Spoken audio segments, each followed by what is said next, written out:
আসসালামু আলাইকুম রহমতুল্লাহি ওয়া বারাকাতুহু। আলহামদুলিল্লাহি রাব্বিল আলামিন ওয়াসসালাতু ওয়াসসালামু আলা সাইয়্যিদিল মুরসালিন ওয়া আলা আলিহি ওয়া আসহাবিহি আজমাইন। শহীদ ঈদগাহ বাংলাদেশের গণমানুষের প্রিয় কাফেলা বাংলাদেশকে একটি ইনসাফ ভিত্তিক কল্যাণ রাষ্ট্রে পরিণত করবার জন্য যে আন্দোলন প্রচেষ্টা চালিয়ে যাচ্ছে, বাংলাদেশ জামাতে ইসলামী ঢাকা মহানগরী উত্তরের শেরে বাংলা উত্তর থানার আজকের এই ঐতিহাসিক কর্মী সম্মেলনের সংগ্রামী সভাপতি, সাবেক ছাত্রনেতা, এই থানার সংগ্রামী আমির, আগামী দিনে এই ওয়ার্ডের জনগণ যাকে কাউন্সিলর হিসাবে প্রত্যাশা করছে, আমাদের সেই প্রিয় ভাই জননেতা জনাব আব্দুল্লাহ আল আজম উপস্থিত আছেন।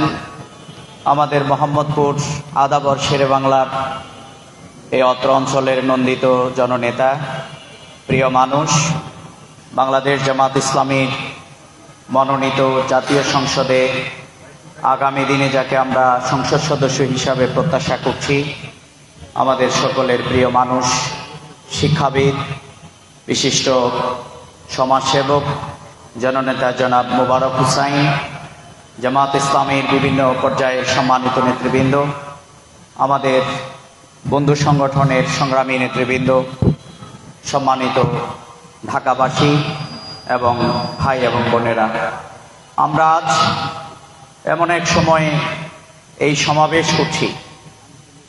বিগত 15 বছর আমরা এখানে একত্রিত হয়ে আল্লাহর কোরআনের কথা, দ্বীনের কথা, আল্লাহর রাসূলের কথা আমরা বলবার সুযোগ আমাদেরকে দেয়া হয় নাই। আজকে আমরা যেখানে এই সম্মেলনের আয়োজন করেছি, বিগত দিনে এর থেকে আরো ছোট প্রোগ্রাম যদি আয়োজন করা হতো, তাহলে এখানে মানুষ যত হতো তার থেকে ডিবি, পুলিশ এবং র্যাব দিয়ে সেটিকে ঘেরাও করে রাখা হতো। বাংলাদেশ 91% মুসলমানের দেশ, যেই দেশে বিগত 15 বছর কোরআনের কথা বলার কারণে নির্যাতন, ফাঁসি, জুলুম, হত্যা এবং বিভিন্ন ধরনের নির্যাতন এখানে ছিল একটি অহরহ ঘটনা। বাংলাদেশের এই জমিনে বোরকা পরার কারণে, দাড়ি রাখার কারণে আমাদের প্রিয় ভাই আবরার স্বাধীনতা সার্বভৌমত্বের পক্ষে অবস্থান নিয়ে আধিপত্যবাদের বিরুদ্ধে কথা বলার কারণে এইরকম শত শত আবরারদেরকে হত্যা করা হয়েছে। 5 আগস্ট আমরা সেই ছাত্র জনতার ঐতিহাসিক আন্দোলনের মাধ্যমে আমরা বাংলাদেশ স্বৈরাচার থেকে মুক্তি পেয়েছে। বাংলাদেশ ভারতের আধিপত্য কবলের হাত থেকে বাংলাদেশ নতুন করে আবার স্বাধীনতা অর্জন করেছে। সুতরাং যাদের ত্যাগের মাধ্যমে স্বাধীনতা, যাদের ত্যাগের মাধ্যমে গণ-অভ্যুত্থান, আমরা আজকে গভীর শ্রদ্ধার সাথে আমার সেই প্রিয় ভাইদেরকে, শহীদদেরকে গভীর শ্রদ্ধার সাথে স্মরণ করছি। আল্লাহ তাআলা তাদেরকে শাহাদাতের সর্বোচ্চ মর্যাদা দান করুন। সংগ্রামী ভাইরা আমার, আমরা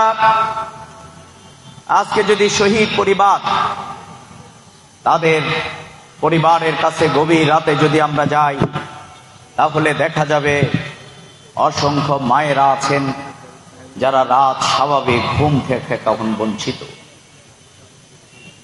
আমাদের এই পাশেই তো আমাদের চক্ষু বিজ্ঞান হসপিটাল, যেখানে শত শত ভাইয়েরা তাদের চোখ হারিয়েছিল এইরকম একটি বাংলাদেশের জন্য। আমরা সেই চোখ হারা ভাইদেরকে জড়িয়ে বলেছিলাম যে আপনারা চক্ষু হারিয়েছেন, আপনাদের আফসোস কি? তারা বলেছিল আমাদের কোনো দুঃখ নেই, আমাদের চোখের বিনিময়ে একটি স্বৈরাচার ফ্যাসিবাদ মুক্ত বাংলাদেশ আমরা পেয়েছি। কিন্তু আমার সেই ভাইয়ের কথা এখনো, রিকশাওয়ালা ভাইয়ের কথা মনে হয়, যিনি আমাদেরকে বলেছিলেন আমার 2টি চোখ হারিয়েছিলাম, কিন্তু আল্লাহ তাআলা যদি আমার এই দুটি চোখ আজ থেকে 1 বছর আগে নিয়ে যদি আমার সবচেয়ে প্রিয় মানুষ আল্লামা দেলোয়ার হোসেন সাঈদী যদি জীবিত থাকতো, আমি সবচেয়ে নিজেকে সৌভাগ্যবান মনে করতাম। আজকে এরকম অসংখ্য মানুষেরা জীবন দিয়েছে। আজকের বাংলাদেশ বিশ্বের দরবারে মানবাধিকার লঙ্ঘনের ঘৃণিত এক ধ্বংসস্তূপের নাম। গত 2 দিন আগে আপনারা দেখেছেন সে আয়নাগরকে বিশ্ববাসীর কাছে উন্মুক্ত করে দেয়া হয়েছে। এটি আয়নাগর নয়, এটি ছিল বিরোধী দলের নির্যাতনের একটি টর্চার সেল হিসাবে কাজ করেছে। এখানে আমাদের প্রিয় ভাই আরমান, এখানে আমাদের প্রিয় ভাই অসংখ্য যুবক তরুণদেরকে গুম করে রাখা হয়েছিল। সেই আয়নাগর থেকে অনেক মায়ের সন্তানেরা আর ফিরে আসে নাই। কিন্তু আওয়ামী লীগ এই সকল নির্যাতন চালিয়েছিল ক্ষমতার জন্য, কিন্তু তারা জানে না সকল ক্ষমতার মালিক হচ্ছেন তিনি, সেই পরওয়ারদিগার কুলিল্লাহুম্মা মালিকাল মুলক। এই রাজাদিরাজ ক্ষমতার মালিক একমাত্র আল্লাহ। আর যারা এই জমিনে অধ্যত্ততা এবং অহংকার প্রদর্শন করবে, যারা কোরআনের বিরুদ্ধে অবস্থান নেবে, যারা ইসলামের বিরুদ্ধে অবস্থান নেবে, যারা আলিম ওলামাদেরকে হত্যা করবে, যারা এই দেশের ইসলাম প্রিয় তৌহিদি জনতার উপরে নির্যাতন চালাবে, তাদেরকে আন্দোলনের মুখে তাদেরকে বাধ্য হয়। এটি বাংলাদেশ দেখেছে।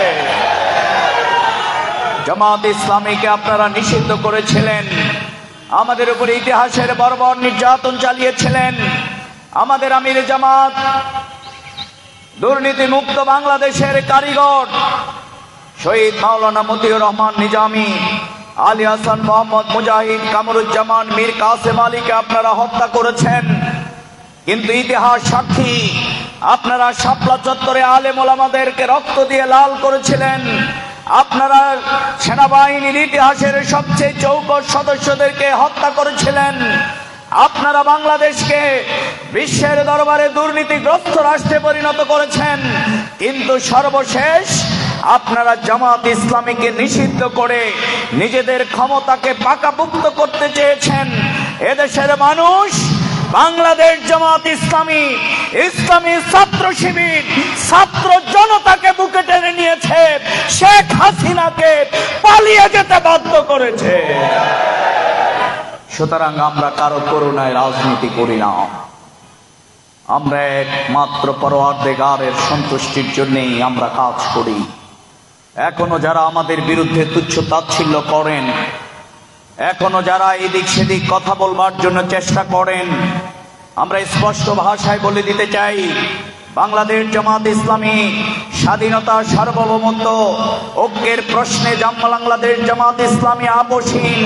কিন্তু বাংলাদেশ জামাত ইসলামীকে আপনারা কেউ কচু পাতার পানি মনে করবেন না, বরং বাংলাদেশ জামাত ইসলামী আল্লাহর উপরে তাওয়াক্কুল করে জনগণের ভালোবাসা নিয়েই এদেশে রাজনীতি করে, এদেশে রাজনীতি করবে ইনশাআল্লাহ।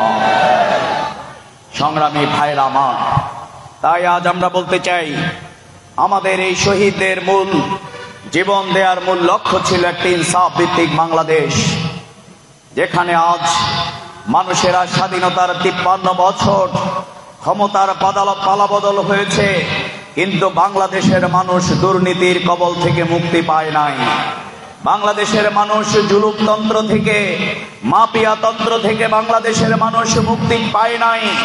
বাংলাদেশের মানুষ এখানে যে ইনসাফ ভিত্তিক লড়াই চলেছে, যতদিন পর্যন্ত এই সমাজে ইনসাফ কায়েম না হবে, ততদিন পর্যন্ত বাংলাদেশ জামাত ইসলামীর একজন নেতাকর্মী জীবিত থাকা অবস্থায়ও আমাদের সেই লড়াই আমরা অব্যাহত রাখবো ইনশাআল্লাহ। সংগ্রামী ভাইরা আমার, কিন্তু সেই ইনসাফ ভিত্তিক বাংলাদেশ কে কায়েম করেছিল? পৃথিবীর লেনিন, কার্ল মার্কস, মাও সেতু, এঙ্গেল, তারা পৃথিবীতে যুগ যুগ ধরে মানুষের শান্তির স্লোগান তুলেছিল। কিন্তু মানব রচিত মতাদর্শ ম্যান মেড ইজম মানুষকে শান্তি দিতে পারে নাই, বরং মুহাম্মদ রাসূলুল্লাহ সাল্লাল্লাহু আলাইহি সাল্লাম, যিনি আইয়ামে জাহিলিয়াতের এক অন্ধকারাচ্ছন্ন সমাজে যার আগমন হয়েছিল, তিনি সেই সমাজের মানুষদেরকে পরিশুদ্ধ করে নৈতিকতায়, মানবিকতায়, আদর্শে, উন্নত নৈতিক চরিত্রে এত উন্নত মানুষ বানিয়েছিলেন। আল্লাহ রাসূল বলেছেন, আমি অন্ধকার যুগে এসেছি, কিন্তু খায়রুল কুরুনি কারনি, আমার যুগের উপরে আর শ্রেষ্ঠ যুগ নেই। তিনি সেই মানুষদেরকে এত শ্রেষ্ঠ মানুষে পরিণত করেছেন, যেই জেনা ব্যভিচার করেছিল গোপনে, সেই মহিলা প্রকাশ্য এসে নিজের পরিশুদ্ধতার জন্য প্রকাশ্য মানুষের সামনে এসে দাঁড়িয়ে গিয়েছিল, ইয়া রাসূলুল্লাহ, আমি অপরাধ করেছি, আমাকে পরিশুদ্ধ করুন। যারা তাদের দৈনন্দিন আনন্দের বিষয় ছিল মদ পান, কিন্তু সময়ের ব্যবধানে তাদের নৈতিক চরিত্র, তাদের মানসিকতা এত উন্নত পর্যায়ে পৌঁছেছিল, যারা মদ নিজের মুখে দিয়েছিল, হারাম হওয়ার সাথে সাথে তারা গলাকে চিপ দিয়ে ধরে মদকে সেই জমিনের মধ্যে তারা ফেলে দিয়েছিল। এমন এক চেতনা বোধ যেই রাসূল করিম সাল্লাল্লাহু আলাইহি সাল্লাম সেই সমাজে তৈরি করেছিলেন, আমরা বিশ্বাস করি সেই কোরআনের আলোকে আজকে যদি এই সমাজ পরিচালিত হয়, যেখানে সকলে ধর্ম, সকলে মানুষ, সকল প্রাণীর অধিকারকে সংরক্ষণ করা হয়েছে, আজকে যদি পৃথিবীর মানুষেরা এই মহাগ্রন্থ আল কোরআনকে নিজেদের জীবন আদর্শ, সমাজ পরিচালনার গাইড বুক এবং সংবিধান হিসাবে গ্রহণ করতে পারে, তাহলে আমরা বিশ্বাস করি পৃথিবীর শুরুর সৃষ্টি হওয়া চন্দ্র আজ যদি আমাদেরকে সমানভাবে আলো দেয়, বাতাস যদি আমাদেরকে শান্তি দেয়, পানি যদি আমাদেরকে তৃষ্ণা নিবারণ করতে পারে, মাত্র 1450 বছর আগের মহাগ্রন্থ আল কোরআন আজকের এই সমাজকে শান্তি আনয়ন করতে সক্ষম। সুতরাং আজ গোটা পৃথিবীর slogan no waste, no waste, Islam is the best. আজকের সেই গাইডলাইনের আলোকে আমরা আমাদের জীবন, আমাদের সমাজকে পরিচালনার জন্য আজকে যদি আমরা সেটিকে গ্রহণ করতে পারি, তাহলে আমরা বিশ্বাস করি এই সমাজের দুর্নীতি, এই সমাজে আজকের যেই বিভিন্ন তন্ত্রমন্ত্রের মাধ্যমে সমাজের মানুষেরা যে আজকে নির্যাতিত, তার হাত থেকে কিন্তু মানুষ মুক্তি পাবে। আমাদের শহীদেরা জীবন দিয়েছিল সেই বোধ থেকেই। আমি এক শহীদের বাড়িতে গিয়েছিলাম, তার বাড়িতে যাওয়ার পরে দেখলাম অপর প্রান্ত থেকে আমরা বললাম, এই শহীদের পরিবারে কে আছে? শহীদের স্ত্রী বললেন, আমি ছাড়া আর এই পরিবারে আপনাদের পাশে যে আমার সন্তান আছে সেই ছাড়া আর কেউ নেই। আমার 4-6 বছরের এই ছোট সন্তান। তিনি সাথে বললেন, আমার স্বামী সেই যিনি শহীদ হতে যান, ময়দানে যান, রাজপথে আমাকে বলে গেছে আমার সন্তানটিকে যেন আমি হাফেজে কোরআন বানাই। 4 পাড়ার হাফেজ হয়েছে সে। আমার সন্তানকে যেন আমি আজহার বিশ্ববিদ্যালয়ে পড়াই। কিন্তু ওই বোন আমাদেরকে বললেন যে আমার স্বামী যাওয়ার সময় প্রথম একটি কালো গেঞ্জি গায়ে দিয়ে বের হয়েছিল, কিন্তু আবার ঘরে ঢুকে আমাকে বলল যে না, আমার সাদা গেঞ্জিটি দাও। সেই সাদা গেঞ্জিটি পরে আমার স্বামী যাওয়ার সময় আমাকে বলল যে আমি যদি আর না ফিরে, আমি যদি শহীদ হয়ে যাই, তাহলে আমার এই সাদা গেঞ্জিটি আমার দাফনের কাপড় হবে। প্রিয় ভাইরা আমার, আজকের শহীদেরা কিন্তু এইরকম চেতনা বোধ লালন করে কিন্তু এখানে জীবন দিয়েছে। কিন্তু এখানে মানুষেরা এখনো যদি চাঁদাবাজি, নির্যাতন, হামলা, মামলা এগুলোর মাধ্যমে মানুষ যদি নির্যাতিত হতে থাকে, তাহলে এই হাজার হাজার মানুষের জীবন দেয়া, এই শত শত মানুষের যে মায়েদের আহাজারি একটি ইনসাফ ভিত্তিক বাংলাদেশের জন্য, তাহলে সেই কাঙ্ক্ষিত সমাজ, সেই রক্তের বদলা আমরা তাদের কাছে কি জবাব দেব? আজকে আমাদেরকে শপথ নিতে হবে। তাই বিগত দিনে আওয়ামী লীগ এই বাংলাদেশ খুন খারাপি, গুম, হত্যা, রাহাজানি ভোটের অধিকার, মানবাধিকার লঙ্ঘনের যে ইতিহাস আওয়ামী লীগ তৈরি করেছিল, আমরা বিশ্বাস করি এই ট্রাইব্যুনাল গঠন করে আমাদের নিরীহ নেতৃবৃন্দকে যারা ফাঁসি দিয়েছিল, ইনশাআল্লাহ আপনি যে আইন করেছেন, আপনি যে আদালত গঠন করেছেন, শেখ হাসিনা এবং তার দোসরদের খুনের দায়ে, দুর্নীতির দায়ে এই ট্রাইব্যুনালেই তাদের বিচার হবে। আপনারা এখনো ক্ষমা কোন জায়গায় কোন আওয়ামী লীগ চেয়েছে, আমরা তার নজির দেখতে পাই না। কারণ আওয়ামী লীগ বরাবরই গুম, খুন, হত্যা, রাহাজানি এগুলো তাদের আনন্দের বিষয়, এগুলো তারা আনন্দ করে। সিরাজ শিকদারকে গুম করে শেখ মুজিবুর রহমান উল্লাস করেছিল, স্পিকারকে চেয়ার দিয়ে পিটিয়ে হত্যা করেছিল। বাংলাদেশের সকল শিক্ষা প্রতিষ্ঠান থেকে ইসলাম এবং মুসলিম শব্দটিকে বিগত দিনে আওয়ামী লীগ মুছে দিয়েছিল। মাত্র স্বাধীন নতুন একটি বাংলাদেশ, মাত্র কয়েক বছরের ব্যবধানে সেটি দুর্নীতি, খুন খারাপের একটি স্বর্গ রাজ্যে পরিণত করেছিল আওয়ামী লীগ। আওয়ামী লীগ মানেই হচ্ছে দুর্নীতিবাজ, আওয়ামী লীগ মানে হচ্ছে খুনি, আওয়ামী লীগ মানে হচ্ছে ডাকাতের দল। আমরা বিশ্বাস করি, আমরা বাংলাদেশ জামাত ইসলামের নেতা কর্মীরা আমরাও কিন্তু এই বিশ্ববিদ্যালয়ের ছাত্র, এই বাজারের সদাই খাই। এক মায়ের সন্তান চাঁদাবাজি করে, হত্যা করে, লুণ্ঠন করে, আর আরেকজন আল্লাহর জমিনে তার দিন কায়েমের জন্য প্রচেষ্টা চালান। এই কৃতিত্ব আমার বাবা মায়ের নয়, এই কৃতিত্ব আমার বিশ্ববিদ্যালয়ের নয়, বরং বাংলাদেশ জামাত ইসলামের কর্মীরা তাদের জীবন পরিবর্তনের জন্য প্রতিদিন এই মহাগ্রন্থ আল কোরআন পড়ে, হাদিস পড়ে, সাহিত্য পড়ে। এখান থেকে আমরা সেই প্রেরণা এবং নৈতিকতা লাভ করি। কে বলেন ঠিক না? সংগ্রামী ভাইরা আমার, এই জন্য আমরা সবাইকে আহ্বান জানাই, এই কোরআন কিন্তু একা কারো নয়, এই কোরআন হচ্ছে বিশ্ব মানবতার জন্য শান্তির গ্রন্থ হিসাবে আল্লাহ তাআলা পাঠিয়েছেন। সেজন্যই আমাদের এই কোরআন যদি এই সমাজে প্রতিষ্ঠা হয়, তাহলে অন্য ধর্মের লোকেরাও কিন্তু শান্তিতে থাকতে পারবে। কারণ এই হিন্দু, বৌদ্ধ, খ্রিস্টান তাদেরকে কে সৃষ্টি করেছে?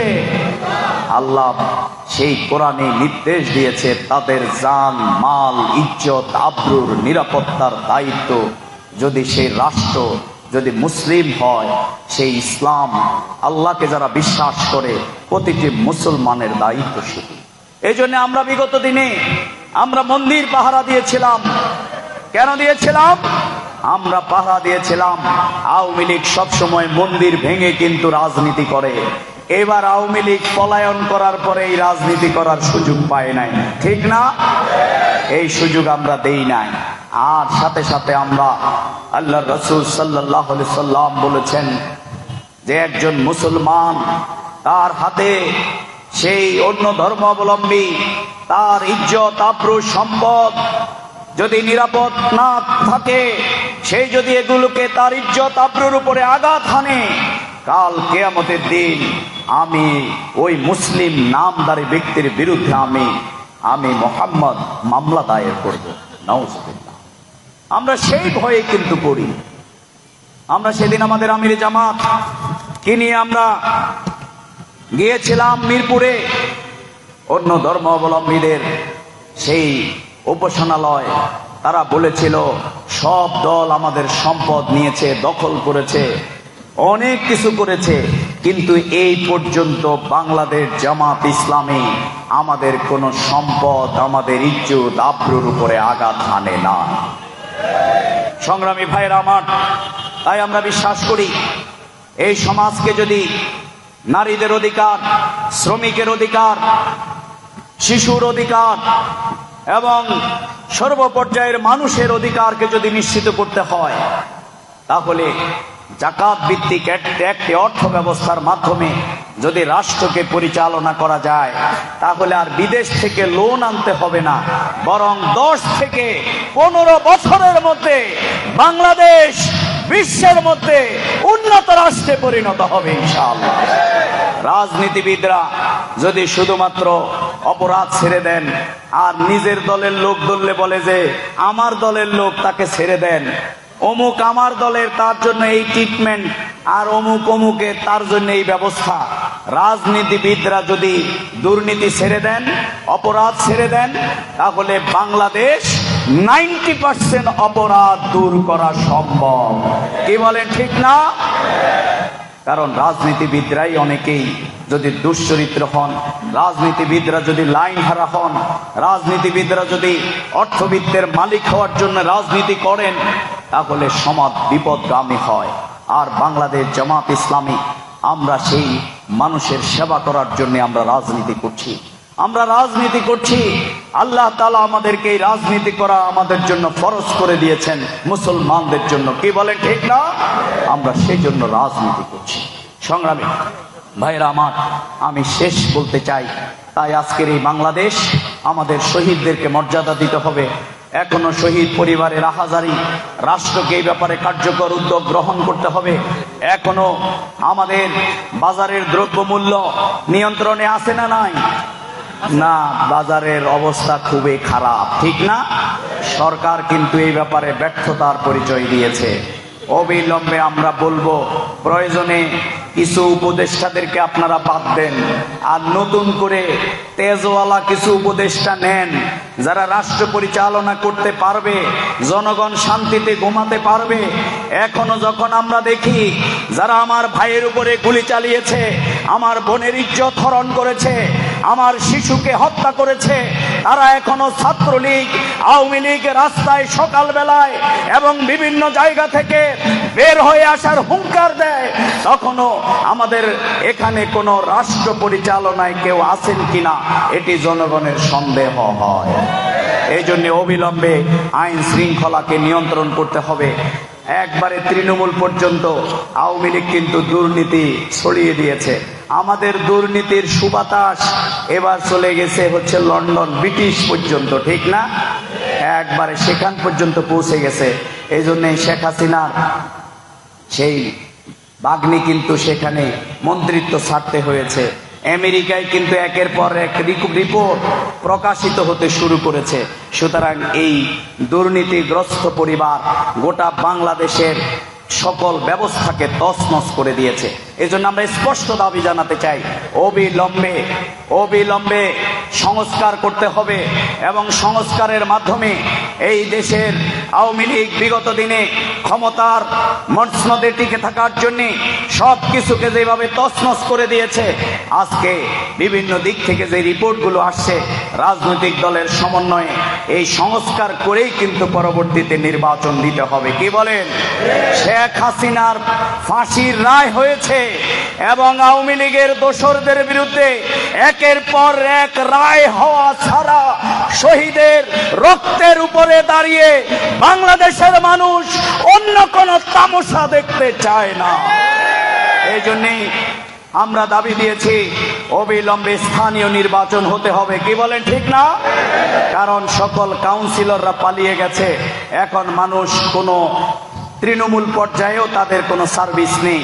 এই জন্য স্থানীয় নির্বাচন, সংস্কার এবং সর্বোপরি জাতীয় সংসদ নির্বাচনের মাধ্যমেই দেশের ছাত্র সমাজের যে কাঙ্ক্ষিত উই ওয়ান্ট জাস্টিস, আমাদের ইমাম সাহেবরা প্রতি শুক্রবারে যেই নসিহা, যে আয়াত আমাদেরকে শুনিয়ে দেন, ইন্নাল্লাহ ইয়া'মুরু বিল আদল, এখানে জাস্টিস কায়েম করার জন্য সকল নবী রাসূলরা এসেছেন, লড়াই করেছেন, জীবন দিয়েছেন, রক্তাক্ত হয়েছেন, জুলুমের শিকার হয়েছেন। বাংলাদেশ জামাত ইসলামী সেই ইনসাফ ভিত্তিক, মানবিক, নৈতিক একটি উন্নত সমাজ বিনির্মাণের জন্য আজকে সেই প্রচেষ্টা চালিয়ে যাচ্ছে। এই জুলুম এবং নির্যাতনের পর আল্লাহ রাসূল যেরকম বলেছে, কাউকে তেলে ছেড়ে দেওয়া হয়েছে, কাউকে করাত দিয়ে দ্বিখণ্ডিত করা হয়েছে, কাউকে মাথা থেকে দেহকে আলাদা করা হয়েছে, কাউকে জীবন্ত অবস্থায় কবর দেওয়া হয়েছে। কিন্তু আল্লাহ রাসূল বলেছেন, এই জুলুম এবং নির্যাতনের পর এমন একদিন আসবে যেদিন সানা থেকে হজরে মাউত পর্যন্ত একজন সেই রমণী হেঁটে যাবে, এই জমিনে আল্লাহর ভয় ছাড়া ওই নারীর আর কোনো ভয় থাকবে না। আমরা সেই রকম একটি সমাজ কায়েমের জন্য জন্যই বাংলাদেশ জামাত ইসলামী সংগ্রাম করছে।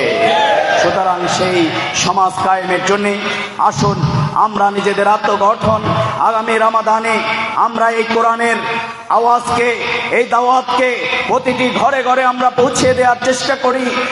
আমরা ওমরে ফারুক রাদিয়াল্লাহু তাআলা আনহু যেরকম গভীর রাতে নিজে বস্তা টেনে সেই ক্ষুধার্ত মানুষের বাড়িতে পৌঁছে গিয়েছেন, আবু বকর খেলাফতের দায়িত্ব পালন করারত অবস্থায় বৃদ্ধর বাড়িতে গিয়ে যেভাবে কাজ করে দিতেন, এই চেতনা এবং বোধ থেকেই আমরা বিশ্বাস করি আজকে যদি সেই কোরআনের আলোকে, কোরআনকে অনুসরণ করে আমরা যদি ভূমিকা পালন করতে সক্ষম হই, তাহলেই এখানে একটি ইনসাফ ভিত্তিক সমাজ কায়েম করা সম্ভব হবে ইনশাআল্লাহ। এই জন্য আগামী দিনে বাংলাদেশ জামাত ইসলামী সারা বাংলাদেশে আমাদের নমিনি ঘোষণা করেছে, জাতীয় সংসদের আসনের প্রার্থী ঘোষণা করেছে। আগামী দিনে আমাদের শ্রদ্ধেয় মোবারক ভাই আপনাদের পরিচিত মানুষ হিসাবে আপনারা কি তাকে জাতীয় সংসদে দেখতে চান? তাহলে ইনশাআল্লাহ এখানের কাউন্সিলর, এখানের মানুষের কাছে সে আহ্বান পৌঁছানোর জন্য আমাদের সামাজিক, নৈতিক, মানবিক আল্লাহর দ্বীনের এই আহ্বানকে সবার কাছে পৌঁছে দেওয়ার জন্য আজকের এই কর্মী সম্মেলন থেকে আমরা শপথ নিয়ে ফিরব, সেই আহ্বান জানিয়ে আমার কথা শেষ করছি। আল্লাহ হাফেজ। বাংলাদেশ জিন্দাবাদ, বাংলাদেশ জামাত ইসলামী জিন্দাবাদ। আসসালামু আলাইকুম ওয়া রাহমাতুল্লাহ।